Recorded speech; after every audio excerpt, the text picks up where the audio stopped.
ఇది రాష్ట్ర వ్యాప్తంగా ఇంకా చెప్పాలంటే దేశవ్యాప్తంగా కూడా పెద్ద సంచలనాన్ని కలిగించింది.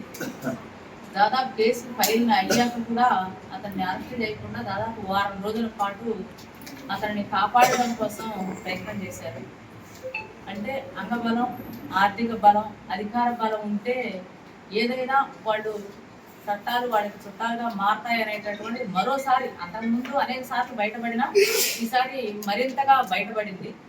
అది పోక్సో కేసుతో పరిమితం చేయాలనుకున్నటువంటి వాళ్ళు, అంటే బెయిల్బుల్ కేసుగా ఉన్నటువంటి వాళ్ళు ఇవాళ ప్రజలందరి నుండి పెద్ద ఎత్తున వ్యతిరేకత రావడం, నిరసన వ్యక్తం కావడంతో మిగతా సెక్షన్ నాన్ బెయిల్బుల్ సెక్షన్ కూడా పెట్టడం అనేటటువంటిది జరిగింది. ఇంకా చెప్పాలంటే దీంట్లో బండి సంజయ్ కూడా ఒక దోషి అని చెప్పాలి.